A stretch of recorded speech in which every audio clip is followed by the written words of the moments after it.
Cuando recibí la llamada de que habían vuelto a detener a mi tío, no me sorprendió. Era encantador, temerario e imprevisible, el tipo de hombre que sabía cómo meterse en líos y no parecía importarle. Pero esta vez era diferente. No eran solo unos meses, se enfrentaba a 10 años. Una década entre rejas, por posesión de más de medio kilo de cocaína. Decían que estaba escondida en el maletero de su coche, empaquetada con la misma despreocupación que los comestibles. Me dolió. Nos había prometido que estaba limpio, que sus años salvajes habían quedado atrás. Incluso en acción de gracias, se esforzaba por recordarnos que estaba en el buen camino. Habíamos tenido nuestras dudas, después de todo, los viejos hábitos no desaparecen de la noche a la mañana. ¿Pero medio kilo? Ninguno de nosotros lo había previsto. Mi tío juró que las drogas no eran suyas, dijo que le habían tendido una trampa, que alguien quería acabar con él para siempre. Pero cuando le presionábamos, se callaba, murmurando que pasar una década encerrado era mejor que lo que ellos le harían. Después de que lo condenaran, mi madre me llamó, con voz tensa, para preguntarme si podía ir a su casa a ordenar sus cosas. Era el típico deber familiar, algo que no podía rechazar. No estaba muy unida a él, pero los lazos familiares son tan profundos que te hacen sentir responsable, incluso cuando sabes que no deberías. Así que, con él encerrado durante los próximos 10 años, me ofrecí voluntaria para vaciar su apartamento y trasladar sus cosas al almacén. No sabía por qué estaba tan ansiosa, pero tal vez sentí que era lo menos que podía hacer. El lugar era un desastre, exactamente como esperaba. Los armarios de la cocina estaban llenos de ollas y sartenes de segunda mano, cada una más rayada y desparejada que la anterior. Podía verle en los fogones, con un cigarrillo colgando de los labios, removiendo cualquier plato que hubiera preparado en aquellas sartenes destartaladas. El salón era una especie de cementerio. Los ceniceros cubrían casi todas las superficies, llenos de colillas de varias semanas, y las paredes eran de un amarillo intenso y enfermizo debido a los años de humo constante. Incluso los interruptores de la luz habían adquirido el mismo tono, encostrados por el desagradable hábito que había manchado cada centímetro del lugar. Estaba claro que hacía años que no abría una ventana. Me encontré pasando los dedos por las paredes, casi preguntándome si el residuo amarillo se desprendería. Y no lo hizo. En un rincón de la habitación estaba su orgullo y alegría, una colección de figuras y pósters de Star Trek, alineados en una estantería torcida que probablemente había construido él mismo a martillazos. Era fan desde que yo tenía uso de razón, y siempre hablaba de episodios que yo nunca había visto y de personajes que no podía nombrar. Docenas de figuras de plástico con miradas vacías y decididas me observaban mientras empaquetaba su casa, los tesoros de mi tío guardados en cajas y listos para ser escondidos durante quién sabía cuánto tiempo. Tardé varios días, pero finalmente empaqueté la mayor parte de la casa. 3 viajes en mi camioneta, transportando cajas y cajones al almacén al otro lado de la ciudad, hasta que el apartamento quedó al descubierto. Lo único que quedaba era la moqueta manchada, las paredes cubiertas de nicotina y las persianas rotas que apenas colgaban de las ventanas. No había forma de que le devolvieran la fianza, los desperfectos estaban prácticamente incrustados en la vivienda. Pero ya no importaba. Mientras ordenaba lo que quedaba de la cocina, mi mano rozó algo escondido entre las sombras del armario. Lo saqué y me encontré con un pequeño libro encuadernado en cuero. La cubierta estaba agrietada y desgastada, el cuero blando por el paso del tiempo, y desprendía un ligero olor a humo de cigarrillo. Las páginas del interior estaban amarillentas, quebradizas y marcadas por años de caos en la cocina, manchas, borrones y notas garabateadas por todas partes. Las anotaciones estaban dispersas, escritas sin ningún orden en particular, casi como si quien llevara este libro hubiera anotado las recetas en el momento en que se creaban, sin pensar en organizarlas. Mientras hojeaba las páginas, tuve la sensación de que este libro podría haber pertenecido a mi abuelo. Él era quien reunía a la familia, año tras año, con sus platos caseros. Todas las fiestas estaban marcadas por las comidas que él preparaba, recetas que nadie había sido capaz de reproducir. Este libro bien podría contener los secretos de esas comidas, un trozo de él que de algún modo había llegado a manos de mi tío tras la muerte de mi abuelo. Y sin embargo, no podía evitar una extraña sensación de temor mientras lo sostenía. El cuero estaba frío en mis manos, casi húmedo, y un escalofrío me recorrió mientras pasaba las páginas. De algún modo, me sentía mal, como si en este libro hubiera algo más que recetas familiares. Sentí curiosidad por el origen del libro y se lo llevé a mi madre. Echó un vistazo a la letra entrelazada de las páginas amarillentas y asintió con la cabeza. «Era de tu abuelo», me dijo casi con reverencia, recorriendo la tinta con los dedos. Hacía años que no lo veía y, cuando le dije dónde lo había encontrado, su rostro se llenó de sorpresa. Llevaba años buscando el libro y nunca se había dado cuenta de que su hermano lo había guardado todo este tiempo. Mientras hojeaba las páginas, la nostalgia se mezclaba con algo más, tal vez un toque de tristeza o reverencia. Me di cuenta de que el libro significaba mucho para ella, lo que reforzó mi decisión de conservarlo. ¿Puedo quedármelo un poco más?, le pregunté. Quiero escanearlo, hacer una copia digital para mí, para que no perdamos ninguna de sus recetas. Mi madre accedió sin dudarlo, agradecida de que me tomara el tiempo de salvaguardar algo que ella no sabía que aún existía. Así que me puse manos a la obra. Durante las semanas siguientes, en los huecos de mi vida cotidiana, escudriñé cuidadosamente cada página. No me fijé demasiado en el contenido en sí, sino más bien en que cada receta fuera clara y legible, y no presté mucha atención a los ingredientes extraños y las notas raras que había por todas partes. Mi único objetivo era hacer accesible el texto, dando vida a una copia digital que se conservaría indefinidamente. Cuando terminé, pasé unas horas fusionando las imágenes escaneadas, uniéndolas para crear una versión digital sin fisuras. Cuando por fin terminé, devolví el original a mi madre, sintiendo una extraña mezcla de alivio y satisfacción. Las recetas de la familia estaban a salvo y pensé que se había acabado. Pero esa sensación de inquietud que había sentido en la cocina, sosteniendo aquella gastada cubierta de cuero, perduró más de lo que esperaba. En los meses siguientes, no pensé mucho en el recetario. Escanearlo había sido un pequeño proyecto secundario, del tipo de los que pretendía llevar a cabo cocinando algunos de los viejos platos de mi abuelo. Pero, como tantos otros proyectos secundarios, me vi envuelta en otras cosas y el contenido del libro quedó relegado a un segundo plano, archivado y olvidado. Entonces llegó Acción de Gracias. Me dirigí a casa de mis padres, esperando lo de siempre, pavó, relleno y todo lo que se había convertido en tradición. Sin embargo, cuando llegué, noté algo diferente de inmediato. En el centro de la mesa había un ave grande, asada a la perfección, pero había algo que no me gustaba. Era demasiado pequeño para ser un pavó, y su piel parecía más oscura, casi más rugosa que el dorado al que yo estaba acostumbrado. Buen pollo, dije, pensando que habían cambiado las cosas para variar. Mi madre se limitó a negar con la cabeza. No es un pollo, dijo en voz baja. Es una gallina. La miré confusa. ¿Cuál es la diferencia?, pregunté, medio riendo, esperando que se encogiera de hombros con una explicación rápida. En lugar de eso, se quedó mirándome, con los ojos desenfocados, como si estuviera ensimismada. Por un momento, su rostro pareció distante, casi inexpresivo, como si yo le hubiera hecho una pregunta que no entendía. Entonces, de repente, parpadeó y volvió a mirarme. Es solo lo que pedía la receta, dijo, con un extraño tono de voz. Algo me erizó el vello de los brazos, pero lo dejé a un lado, pensando que se había dejado llevar por el caos de la cocina.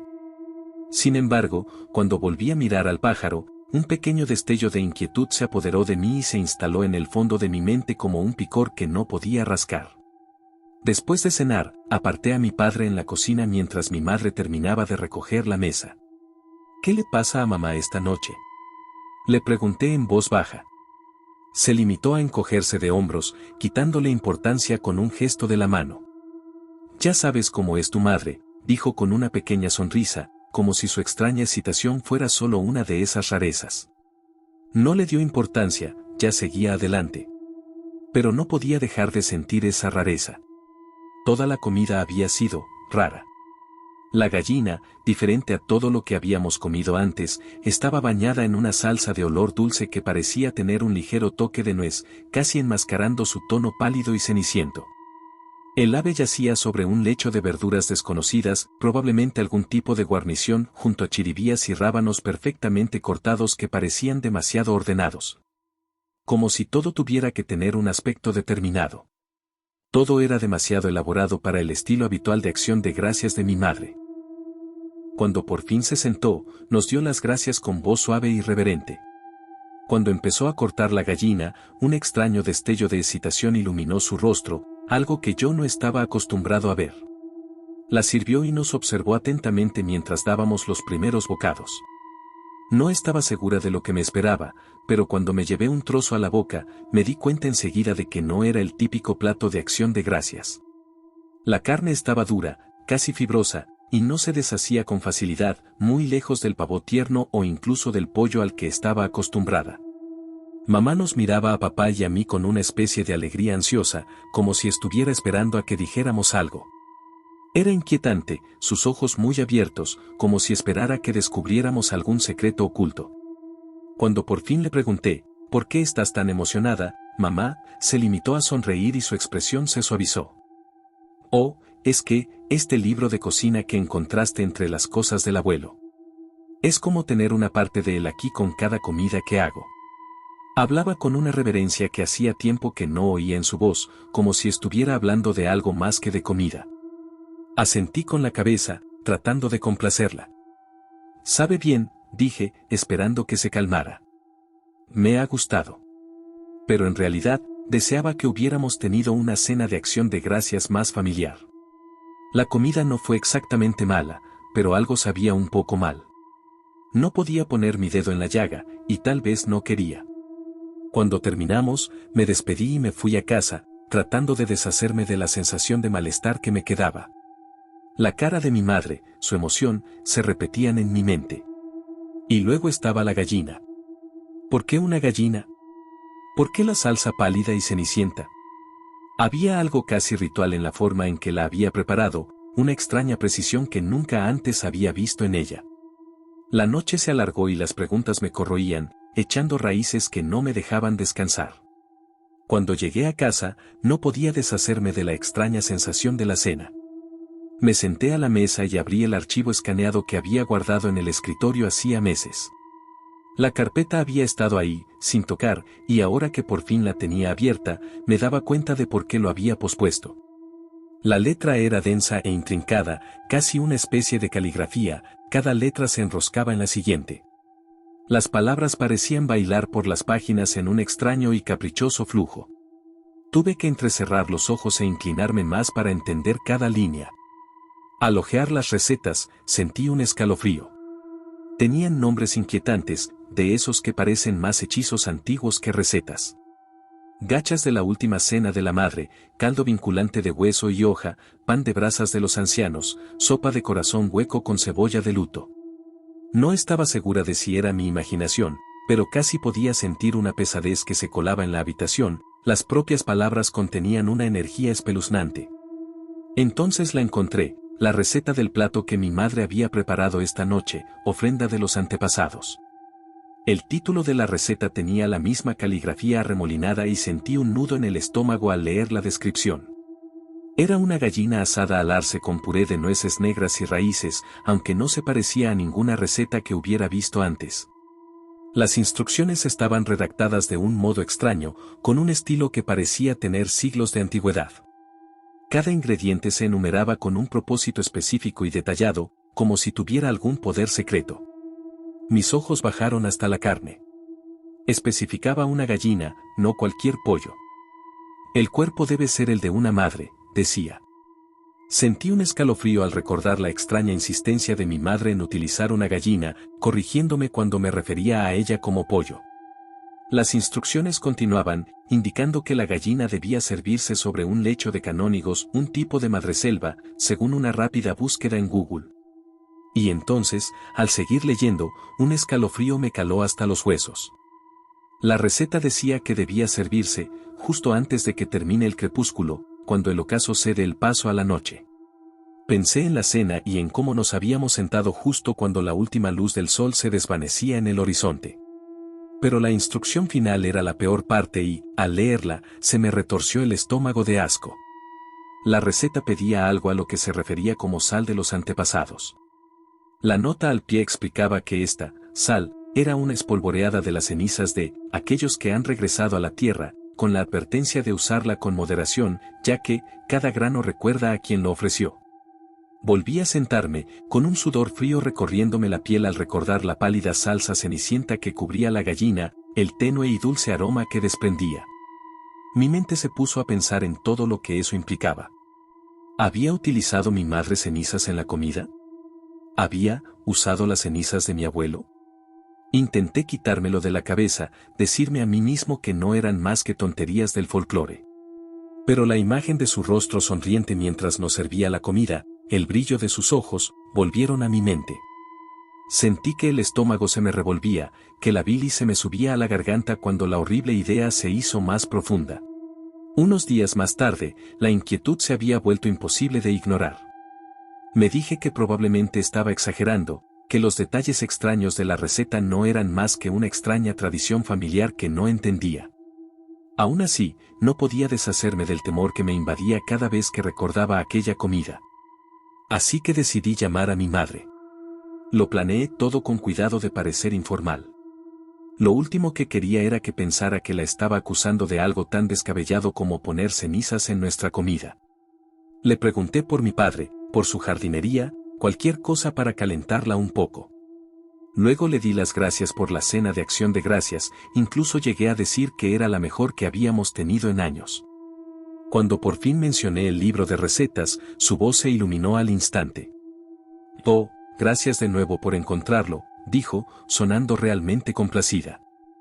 No tenía ni idea de que hubiera catalogado tantas recetas maravillosas. Sabía que la cocina de tu abuelo era especial, pero tener todos estos platos registrados, como su pequeño legado, ha sido una gran alegría. Me reí entre dientes, tratando de mantener un tono ligero. De hecho, busqué el plato que nos preparaste, ofrenda del antepasado. Pensé en probarlo alguna vez. Ah, sí, respondió ella, sonando intrigada. Sí, aunque me pareció un poco extraño que la receta pidiera específicamente una gallina y no un pollo normal, ya que son mucho más duros. Y la parte que dice que debe ser, el cuerpo de una madre. Dejé las palabras en suspenso, esperando que ella diera alguna explicación que hiciera que todo pareciera menos siniestro. Por un momento, se hizo el silencio. Luego, en voz baja, dijo, «Bueno, así es como lo escribió tu abuelo, supongo». Su voz era diferente ahora, más grave, como si estuviera eligiendo cuidadosamente sus palabras. El corazón me retumbó en el pecho y decidí insistir un poco más. También me he dado cuenta de que pide algo llamado sal de los antepasados, dije, fingiendo confusión, fingiendo que no había leído la nota a pie de página que lo describía explícitamente. ¿Qué se supone que es eso? El silencio fue aún más largo esta vez, alargándose hasta convertirse en un zumbido en mis oídos. Cuando por fin habló, su voz era apenas un susurro. «Tengo que irme», murmuró, casi aturdida. Antes de que pudiera responder, la línea se cortó, dejándome en un silencio pesado y aturdido. Intenté llamarla inmediatamente, pero saltó el buzón de voz. Su teléfono estaba apagado. Se me revolvió el estómago al mirar la pantalla en blanco. No sabía si tenía más miedo de lo que podría averiguar o de lo que ya sabía. Dudé, pero finalmente llamé al teléfono de mi padre, sintiendo la necesidad de al menos comprobarlo. Cuando contestó, le conté lo de la llamada con mamá y lo extraña que se había comportado. «Se metió en el jardín justo después de que hablarais», me dijo, despreocupado. Empezó a cuidar de sus plantas y no ha dicho ni una palabra desde entonces. Intenté insistirle un poco, preguntándole si tal vez podría hacer que hablara conmigo, pero se limitó a ignorarlo. «Estás exagerando. Ya sabes cómo es tu madre, se pone sentimental con las cosas de la familia. Si sigues dándole la lata con eso, se enfadará. Déjala en paz». Asentí, tratando de tomar su consejo en serio. «Sí, de acuerdo. Probablemente tengas razón». Después de colgar, decidí dejarlo pasar y seguí con mi día, atribuyéndolo a la costumbre de mi madre de apegarse demasiado a cualquier cosa con valor sentimental. Siempre había tratado las reliquias familiares como algo sagrado, casi mágico. Pero esta vez, no podía deshacerme del todo de esa sensación persistente en el fondo de mi mente, algo que me hacía imposible olvidarme de ese libro de recetas. Al final me picó la curiosidad. Volví a sentarme frente al ordenador, abrí la copia digital y me puse a hojear las páginas sin rumbo fijo. Una parte de mí sabía que era una mala idea, pero no pude resistirme. Dejé que el archivo saltara a una sección al azar, pensando que intentaría hacer algo pequeño, algo inofensivo. Mientras avanzaba, me encontré mirando fijamente la última página, que contenía una receta titulada Pan de brasas de los ancianos. Las instrucciones eran mínimas, pero cada palabra parecía pesada, impregnada de propósito. Debajo del título, una nota decía, se recomienda servirlo en pequeñas porciones en noches frías y oscuras.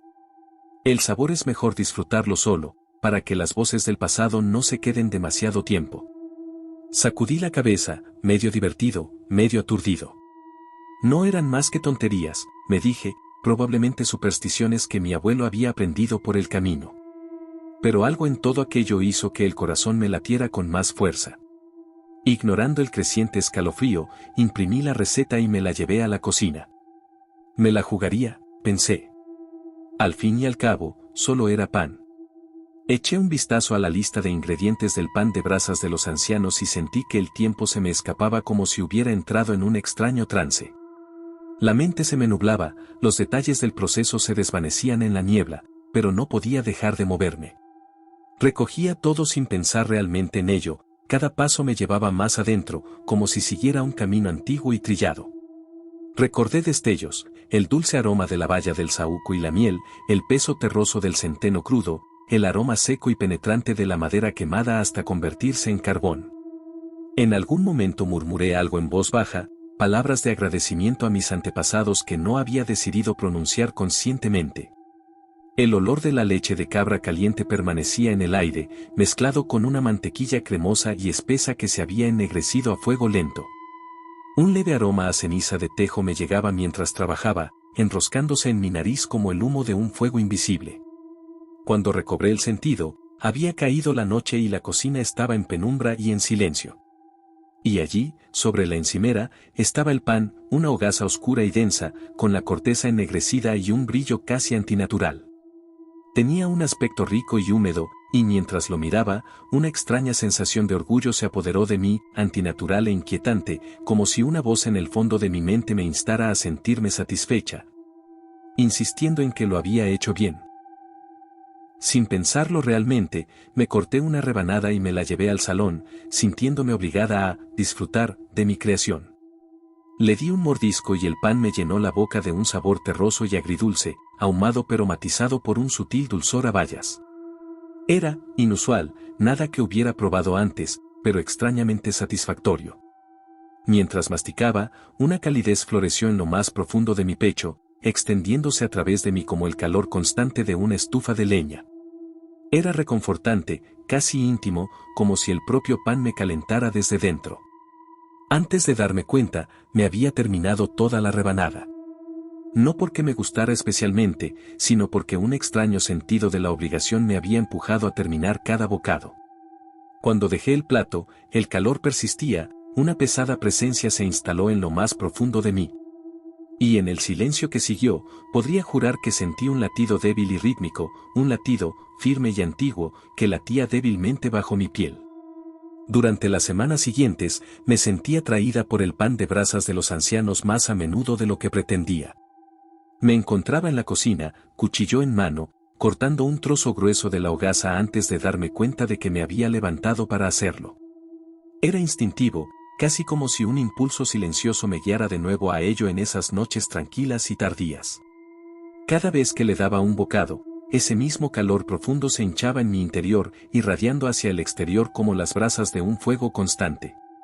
Pero a diferencia de la gallina que había preparado mi madre, una comida que me dejó una sensación de malestar, el pan de brasas era diferente. Era como si cada bocado contuviera algo que no podía identificar, algo familiar y casi afectuoso, como un trabajo de amor incrustado en cada grano. Los días se mezclaban, pero las preguntas no desaparecían. Intenté hablar con mi madre varias veces, con la esperanza de que me contara algo sobre el libro de recetas y me explicara por qué las dos parecíamos tan atraídas por aquellas comidas tan extrañas. Pero cada vez que sacaba el tema, ella lo eludía, cambiando de tema o diciendo que estaba demasiado ocupada para hablar. No me invitaba a cenar desde Acción de Gracias, y la distancia entre nosotras se hacía cada vez más grande. Incluso mi padre, cuando le pregunté por ella, se encogió de hombros diciendo que solo estaba pasando por una fase. Pero la frialdad de sus respuestas, su repetida evasión del libro, solo me hacían estar más segura de que había algo que no me estaba contando. Aún así, seguí volviendo al enverbrear, sintiendo su sutil atracción cada vez que se ponía el sol, como si me guiara a algo invisible. Y cada vez que le daba un mordisco, me parecía menos una comida y más, una comunión, un vínculo silencioso que se hacía más fuerte con cada trozo que consumía. Tras semanas de preguntas sin respuesta, decidí ponerme en contacto con mi tío en la prisión. Me permitieron dejar un mensaje, así que fui breve, le dije que era su sobrino, le deseé lo mejor y le hice saber que le había dejado $100 en el economato. Al día siguiente, me devolvió la llamada, con voz rasposa pero agradecida. Gracias por el dinero, me dijo riendo entre dientes. Ya sabes cómo es esto, el dinero facilita las cosas. Charlamos un rato, poniéndonos al día. Había entrado y salido de la cárcel tantas veces que llegué a verlo como su forma de vida. A sus 60 años, hablaba de su tiempo entre rejas con una especie de aceptación, casi alivio. Cuando vuelva a salir, seré un anciano, dijo, casi divertido. No es el peor sitio para envejecer. Luego tomé aire y saqué a relucir la razón por la que había llamado. No sé si te acuerdas, pero cuando estaba empaquetando tu casa, encontré este viejo libro de recetas. Dudé y luego añadí rápidamente, se lo di a mamá. Pensé que le gustaría. Su respuesta fue inmediata. El tono cálido e informal de su voz cambió, volviéndose frío y cortante. Escúchame, dijo, cada palabra ponderada y deliberada. Si tienes ese libro, tienes que tirarlo al fuego. ¿Qué? Balbuceé, sorprendido. Es solo un libro de cocina. No es solo un libro de cocina, replicó, con la voz baja, casi temblorosa. Ese libro saca cosas terribles de la gente. Hizo una pausa, como si estuviera pensando cuánto decir. Mi padre, tu abuelo, estaba metido en cosas oscuras, cosas que no se encuentran simplemente en la parte de atrás de una vieja receta familiar. ¿Y ese libro? Tomó aire. Ese libro no era suyo. Pertenecía a su madre, tu bisabuela, y se lo pasó antes de que supiera lo que era. Mi madre solía decir que esas recetas eran para tiempos desesperados. La gravedad de sus palabras se asentó en mí y sentí que el peso de todo cobraba sentido de repente. Se utilizaban para sobrevivir a tiempos difíciles, continuó, con voz tranquila. ¿Has oído hablar de lo que hacía la gente durante la Gran Depresión, de lo desesperadas que estaban las familias, pero esto? Exhaló bruscamente. Esas recetas son antiguas. Se transmitían de boca en boca mucho antes de que se escribieran. Pero no son para comidas cotidianas. Son para invocar cosas, sacar cosas. El tipo de cosas que pueden apoderarse de ti si no tienes cuidado. Apreté el teléfono con la mano y un escalofrío me recorrió la espalda, recordando el pan de brasa, el calor que me había dejado en el pecho, la extraña satisfacción que no había sentido del todo mía. Prométemelo, continuó, con voz casi suplicante. No dejes que mamá ni nadie use ese libro para nada casual. Esas recetas pueden mantener viva a una persona en tiempos difíciles, seguro, pero no fueron hechas para ser usadas, no a menos que estés listo para vivir con las consecuencias. Un escalofrío se apoderó de mí al darme cuenta de lo profundo que era todo aquello. Dudé, pero luego le dije la verdad a mi tío, ya había hecho una de las recetas. Le describí el pan de brasas de los ancianos, su dulzura terrosa y la calidez que me producía, pero omití la parte en la que casi me sentía obligada a comerlo. Soltó un fuerte suspiro y me regañó, con una voz más aguda que nunca. No deberías haber tocado ese pan. Nada de eso. ¿Me entiendes? Sentí una punzada de culpabilidad. Lo sé. Lo siento. Te prometo que no haré nada más del libro. Bien, dijo, su voz se calmó un poco. pero eso no es suficiente. Tienes que alejar ese libro de mi hermana, tu madre, antes de que haga algo de lo que no pueda retractarse. Intenté asegurarle que haría lo que pudiera, pero me cortó, con un tono mortalmente serio. Tienes que hacerlo. Algo malo pasará si no lo haces. Durante las semanas siguientes, a medida que se acercaban las Navidades, me mantuve en contacto con él, pagando las tarifas de las llamadas a cobro revertido para mantener nuestras conversaciones. Cada vez que hablábamos, la conversación giraba en torno al libro. Le contaba mis progresos, o la falta de ellos, como había intentado visitar a mi madre, pero ella me había rechazado con excusas, diciendo que estaba demasiado ocupada o que no era un buen momento. Y cada vez que hablaba con ella, parecía volverse más fría, más distante, como si aquel libro de recetas la estuviera ensombreciendo poco a poco. Un día decidí pasarme por allí sin avisar. Cuando aparecí en su puerta, no pareció alegrarse de verme. Deberías haber llamado antes, me dijo con una sonrisa forzada. Es de mala educación presentarse así. Su tono era tenso, sus palabras cortantes. Intenté disimular, encogiéndome de hombros y diciendo que la había echado de menos y quería ver cómo estaba. Pero mientras escudriñaba la casa, me invadió una sensación de inquietud. Buscaba algún rastro del libro con la esperanza de encontrarlo y llevármelo, pero no aparecía por ninguna parte. Cada vez me iba con las manos vacías, sintiéndome observada desde las sombras mientras salía por la puerta. Cada llamada con mi tío se hacía más urgente, su insistencia en que recuperara el libro se convertía en una especie de desesperación. Tienes que esforzarte más, me decía con voz tensa. Si no le quitas el libro, algo va a pasar. Tienes que creerme. Y en el fondo, le creía. El recuerdo del enverbread, el extraño calor y la sutil atracción de aquella vieja receta me carcomían, como si me advirtieran de que algo mucho peor me aguardaba en aquel libro. Pero era más que eso, había algo en la voz de mi madre, en su mirada distante, incluso en sus regaños que me resultaba extraño. Y cada vez que salía de su casa, sentía un escalofrío que se apoderaba de mí, como si me estuviera acercando a algo que no estaba preparada para ver. Por fin llegó el día de Navidad y, a pesar de las recientes evasivas de mi madre, esta vez no había forma de evitarme. Recogí los regalos que les había comprado, los metí en el coche y conduje hasta su casa, con la esperanza de que la tensión que había surgido entre nosotros se aliviara de algún modo con el calor de las fiestas. Cuando llamé, me abrió la puerta y me dio un abrazo rápido y desganado. Por un segundo, pensé que tal vez había dejado de lado aquel extraño libro de recetas y había vuelto a su cocina habitual. Me relajé un poco, esperando que el día fuera menos tenso de lo que temía. ¿Dónde está papá?, pregunté, mirando a mi alrededor en busca de alguna señal de él. Oh, está en el garaje, dijo, haciendo un gesto de despreocupación. Tiene un aparato nuevo que le encanta, ya le conoces. Señaló hacia el comedor, donde ya había platos y adornos navideños. ¿Por qué no te sientas? La comida está casi lista. Me quité el abrigo y volví a mirarla.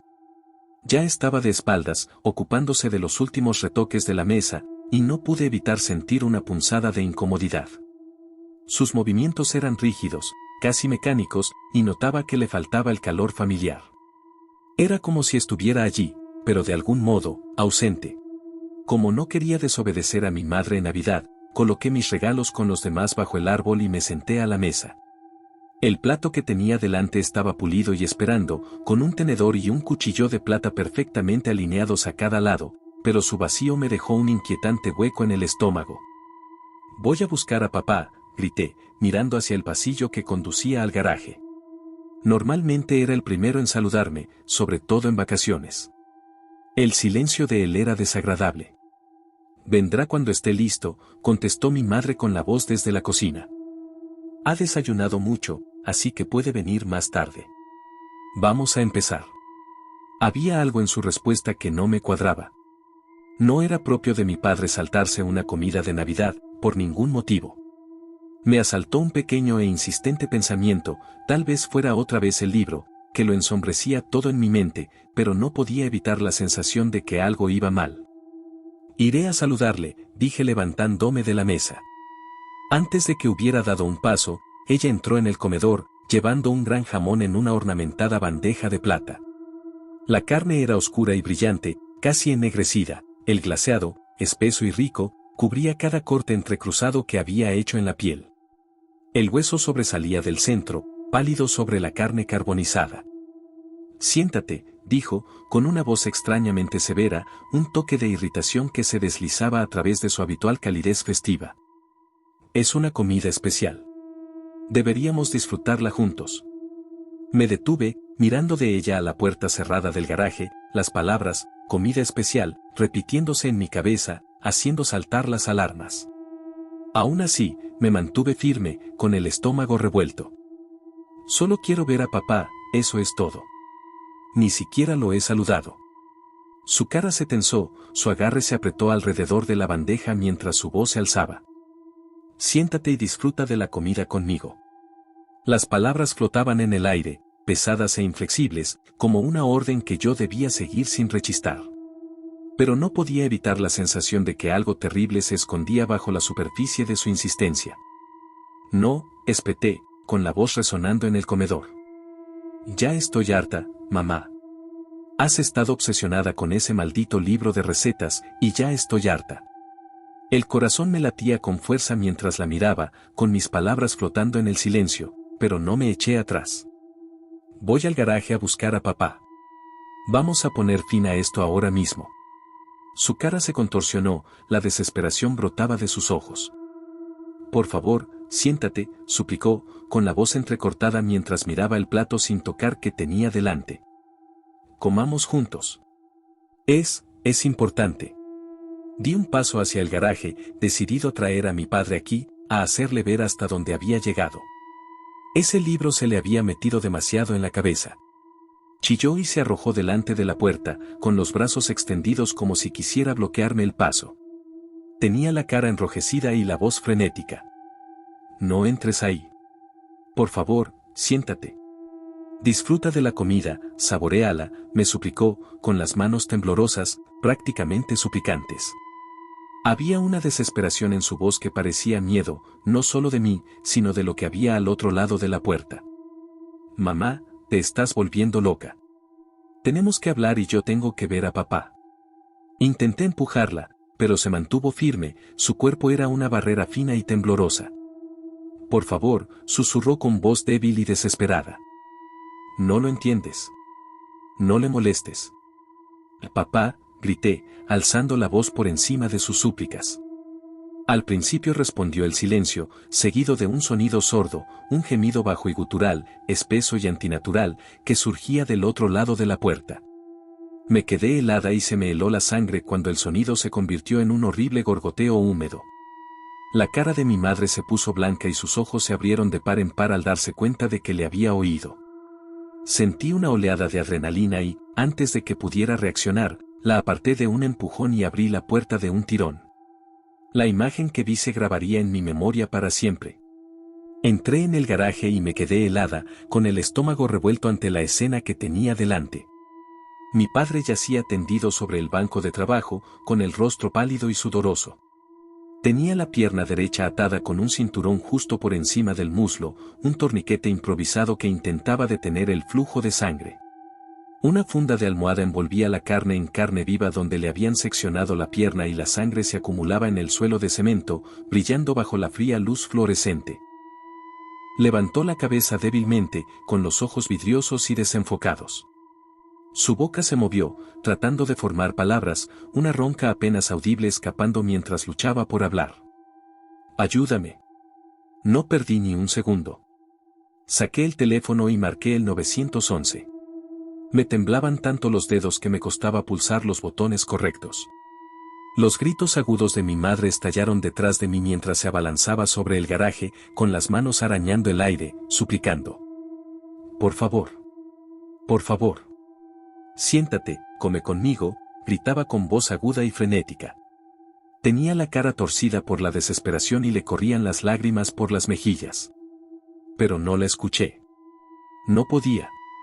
Retrocedí, manteniéndome a una distancia prudencial entre ella y mi padre, y transmití al operador el horror que estaba viendo. Es mi padre, ha perdido la pierna. Apenas está consciente, balbuceé, con la voz entrecortada. Por favor, tiene que darse prisa. El operador me aseguró que la ayuda estaba en camino y me pidió que siguiera al teléfono, pero los gritos desesperados de mi madre llenaron el garaje y crearon un eco inquietante. Se agarraba la cabeza y se clavaba los dedos en el cuero cabelludo mientras repetía, por favor, vuelve a la mesa. Come. Tienes que comer. Me mantuve a distancia, con el corazón palpitante, mientras la observaba sumirse en una neblina frenética. Pero nunca me puso un dedo encima, se limitó a dar vueltas hacia la puerta, gimiendo y suplicando con un frenesí escalofriante que me heló la sangre. La policía llegó en cuestión de minutos, con sus luces parpadeando contra la casa, y se apresuró a entrar en el garaje para evaluar la situación. Mi madre se resistió, gritó y se agitó mientras la sujetaban, sus súplicas se convirtieron en sollozos incoherentes mientras se la llevaban. Apenas podía respirar mientras veía cómo se la llevaban.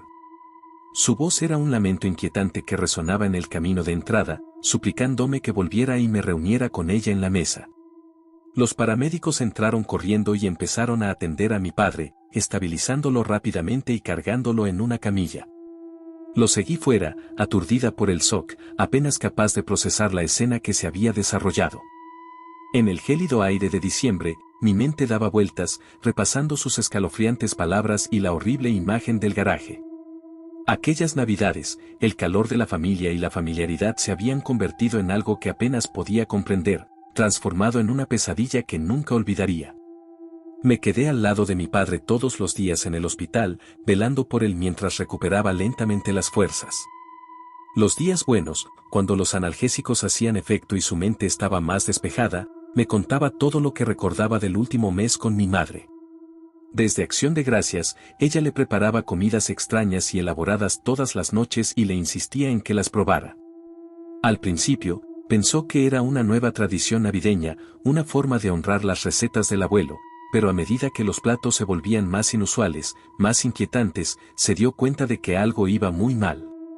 Había empezado a murmurar para sí misma mientras cocinaba, casi como si hablara con alguien que no estaba allí.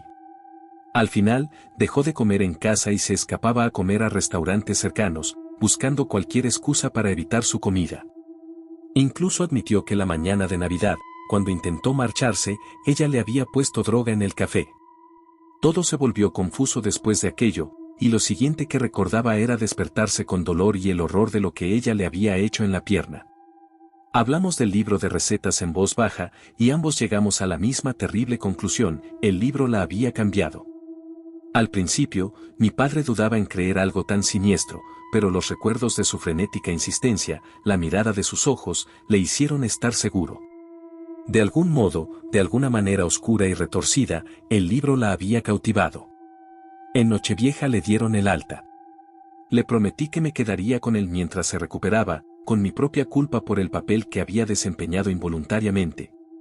Aceptó, con los ojos llenos del dolor silencioso de alguien que ha cambiado para siempre. Mientras tanto, mi madre estaba siendo evaluada en un hospital psiquiátrico. No la había visto desde aquellas Navidades. Los médicos me ponían al día, decían que estaba tranquila, coherente, pero que sus palabras seguían siendo inquietantes. Admitía haber hecho lo que le hizo a mi padre, repitiendo una y otra vez: tenemos que hacer lo que debemos para sobrevivir a los días más oscuros del año. Su voz se reducía a un susurro, una mirada distante en sus ojos, como si la frase fuera un mantra sagrado. En Nochevieja, cuando los minutos se acercaban a la medianoche, mi padre y yo salimos a la hoguera de su patio trasero. Llevé el libro de recetas, sintiendo su peso familiar en mis manos por última vez. Sin decir una palabra, lo arrojé al fuego y vi cómo las llamas se enroscaban alrededor del viejo cuero, devorando las páginas amarillentas. Crepitó y se retorció con el calor, y las recetas que nos habían atormentado se disolvieron en cenizas. La mano de mi padre sobre mi hombro era el único ancla que tenía mientras el humo se elevaba, disipándose en el frío aire nocturno. Pero cuando la última brasa se desvaneció, sentí una punzada de algo parecido al arrepentimiento. Más tarde, sentada sola frente al ordenador, me quedé mirando el archivo de mi escritorio. La copia digital, cada receta escaneada y conservada con un detalle perfecto y escalofriante. Sabía que debía borrarlo, eliminar cualquier rastro del libro que había destrozado a mi familia. Y sin embargo, no me atrevía a hacerlo. Temo que se apodere de mí.